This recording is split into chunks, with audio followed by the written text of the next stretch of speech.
staff or whatever. Yeah, because that could be a mystical weapon billy somehow. club? Yeah, his billy club, or he could find a billy club in something of Doctor Strange. Or you could just find something that's a staff. Anything, and the thing's like Strange is Yeah. like, this is speaking to you. He's like, oh, okay, cool. I'll start using it. Yeah. And it actually becomes a part of him. You mixing it all together and having a lot of those moments in it would make a really interesting book. And I think at the very end of it, just to, I don't know, fuck with it. It wouldn't be a spoiler ending because this wouldn't be anything that would ever come out. But literally, like, Strange puts a spell on Daredevil and he forgets everything. So he doesn't know. No, because Daredevil always gets fucked. Yeah, but I mean, that's kind of his job. And that's the thing. It's like for the rest of Daredevil's history, he wasn't really there. That's kind of like when he went to hell. Yeah. And so there's the thing with the writers of Daredevil, though, is that they always try to leave him in the worst possible situation when they end a run. Yeah. And then the next guy's has to get him out of it, and then tries to leave him in an even worse spot. Right. Yeah, and I don't know why people hate Daredevil so much. He's an A-list hero. But he's I would say he's probably B-list. I'm a Daredevil guy, but all the New York guys like him. All the guys from up in Marvel's up there. The Ramitas and fucking I love Daredevil. He's my favorite character by far. Frank Miller's worked on him. I know Andy Diggle had a run on him, and I believe at the end of that run he oh man, I don't know. I could be wrong, so I don't know, but I believe he's ousted as Daredevil at the end of that one. Right. It makes sense now that you're saying that, because at the end of all these writers' runs on it, he's usually left in like a terrible situation. Well, the last one he got hit by a semi and is like just completely broken. Like every bone in his body, like all the stuff that's happened throughout his crime fighting life just caught up with him, and he's like, but he's in a wheelchair. He's in a wheelchair for a portion of it. I think that's before he became a god. War of Realms? Is that with War of Realms? Okay, well that's even. He got Heimdall's nice powers. Jeez, that's actually awesome. That's how no sight, all the sight. All the sight. Yeah, that's pretty rad. But I think that's a great story, and I love. There would be some really cool theme with that story. I think that I picture paintings. Just really good paintings. Like Alex Maleev. Yeah, and, he did a run on Daredevil too, and or like Jock. Yeah, Jock's a good artist. I could see that. I could see this as an animated movie too, a darker animated. Yeah, I could see it as an animated movie. But usually, I wouldn't want it to be clean. That's the thing. I wouldn't want it to be a clean animated. I see movie. what you're saying, because when I see like the alley, when I envision that scene, I see like black paints and red like watercolors. Yes, you know what I'm saying, kind of. Yes, and I'm sure there are some artists that I'm forgetting here, but and even that you can with the art make that. The darkness, not just the darkness, but the heat. Yeah, that's what, you know what I mean. Like you could make the city sweat. Yeah, you know what I mean. It would. So I think with an animated movie, too, a lot of times that the budgetary concerns and Marvel doesn't have the best track record with animated. No, that's the worst thing they've ever done. But when you say that only so much can be done in animation to where it is clean, you're gonna have black lines around. You know what I'm saying? Right. Yeah. Doctor Strange is going to look the way a doctor. You know what I mean? I guess. Yeah. So that's a. Yeah. No, I think it's a great idea. So that pretty much wraps up mine. Of course, it could really get deep into it, and if I could sit there and I don't know, just write out each one of the issues, I think it would really turn into something that I would enjoy reading. Absolutely, that's really it. That's really what I would like to see. I want to see more of that macabre. I want to see more of that just badass action that Daredevil has too, And I'm not really familiar with a lot of Doctor Strange comics, so I really didn't pull that from anything. It's just I've kind of been intrigued by it because of the movie, not necessarily 100% because of the movie, because Doctor Strange has always been pretty cool. Yeah, he's a cool character. Yeah, I've read The Oath by Brian K. Vaughan, and I don't know who the artist was, but. Maybe he's a little underutilized, I think, in the Marvel universe. He was. Yeah. I don't think he is anymore. No, yeah. I think they're on a new run. He's been part of the Illuminati, too. So, right. I mean... Which was that was a whole great run. Yeah. No, it's just I don't know, it'd be a cool concept. So, who's next? Mitchie Die Longbottom. Oh. All right. Well, mine's going to be pretty short and sweet, to be honest, and everything. But the concept is actually kind of stolen. It's stolen from a really cool mashup that was like a 30-second video or something like that a long time ago of Doctor Who and Sherlock Holmes.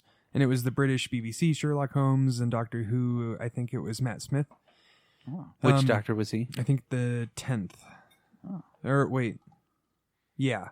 He was the 10th. I might be wrong on that. Don't skew me. But the gist or the premise behind it would be the fact that Doctor Who always has companions, and usually a lot of the time they'll be more female, sometimes they're male, but he doesn't usually have an older gentleman or a very just unbelievably smart person, because usually it's somebody discovering the universe and and all that kind of stuff. They're like a proxy for the audience, exactly. right? Okay. They're just like that filler to be the audience in this world that you don't know.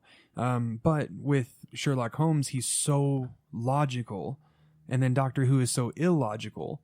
And so I think it would be a really cool mix-up, because he would be thrown off his guard because he truly thinks he knows everything. So he knows your reactions, he knows everything. And I think Doctor Who, because of the life that he's lived, not being truly human, would totally throw that off for him.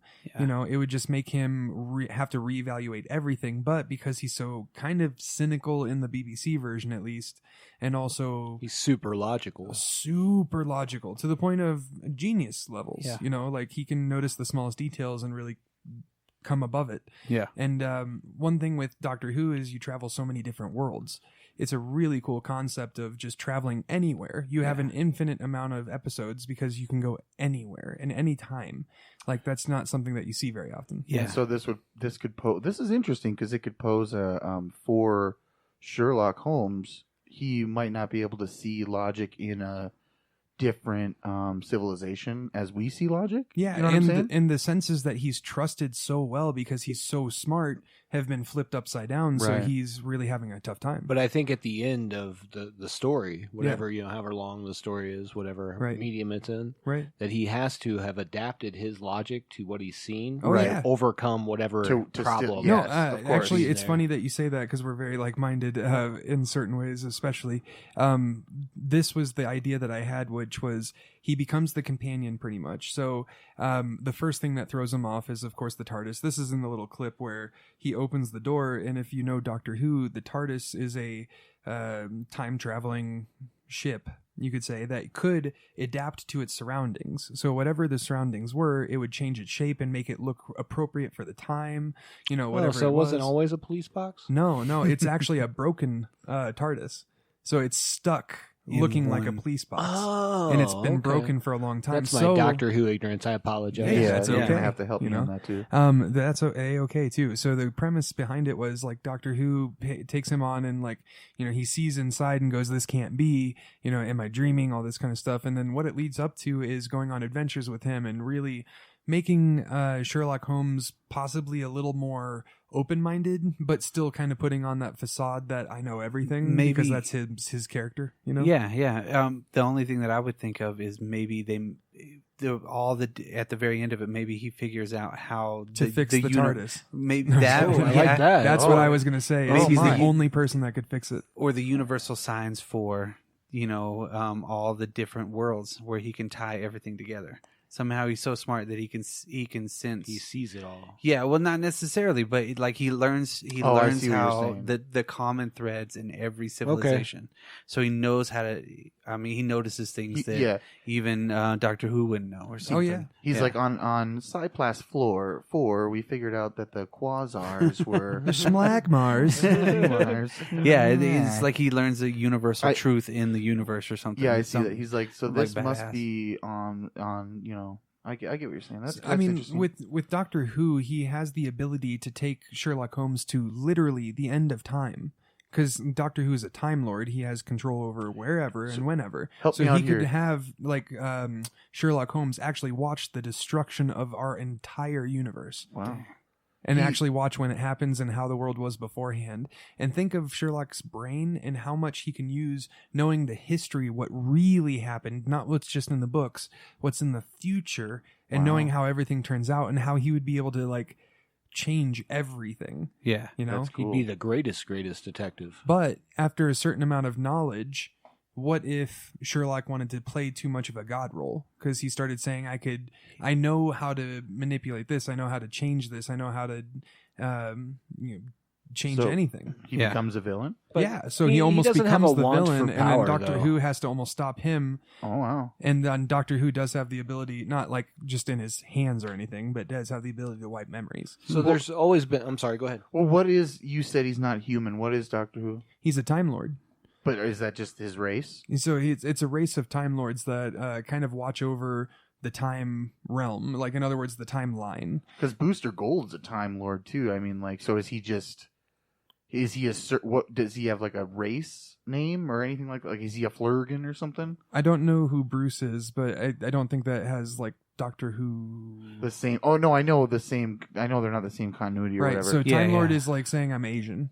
In this continuity? Yeah. Okay, gotcha. It's a race of people. Gotcha. Okay. Gotcha. They don't have a form. They have to shed it every so They all many look years. like humans. Yeah. Okay, they all look It's like almost humans. like the god of this realm, you could say. Okay. Like it's shaped in the image we are, and so that we look like Time Lords and everything like that. But what happens with Time Lords is they're not affected by time like we are. They're not affected by a lot of things like we are. Okay. They can dip in and out whenever they want, and their homeland is outside of time. So it's very interesting in that method. Wow. But And he would be one Doctor this whole time with Sherlock. Well, the thing is with the Doctor, it never is guaranteed that. Yeah. But because there's a reason we say the 10th Doctor, the 11th Doctor, the whatever. You know, it's because when the Doctor dies, he actually just regenerates into a new form, which is kind of crazy because he keeps his knowledge base of who he knows and what he knows, but his characteristics, his mannerisms, everything, his gender, like everything could literally change. It doesn't matter. He could become old, young. It doesn't matter. It's really cool in that way. You could actually tie in some of the theories on Sherlock Holmes with this. Is once he gets that knowledge, there's some thoughts that Dr. Moriarty, who is the villain, of course, is also Sherlock Holmes. Oh, because he's the only person that's smart enough to outsmart himself. Right, he becomes his own Moriarty. So he becomes his own Moriarty once he has that knowledge. That would be where Doctor Who has to pull him back. Right. And then, of course, he's not truly a villain. It's just Doctor Who sees a problem, and that's going to be down the road, and he has to fix it before it becomes a problem. Because he caused the problem. Right, exactly. But that's a very common story. So that would be the story of... Kind of like, him helping Doctor Who become more knowledgeable because of him being able to grasp onto an idea and learn it very quickly, overcome things, being able to fix the TARDIS, which would make Doctor Who go like, that's a great, that's a great ending. That's a good ending. Right? And then going into how knowledge becomes power and power becomes, and how would you power is corrupted. Yep. And absolute power corrupts absolutely. Absolutely. But either way, how would you envision this? Like a 6-episode miniseries, like a movie? Like I would probably say a season of Doctor Who. So how many? Like 12, 13 episodes? Or something I think they're about there because they've cut down a lot. All of the shows seem to have cut down from like 24 episodes, but Doctor Who's been decent. But I mean, like if it was 12 to 15, I think you could.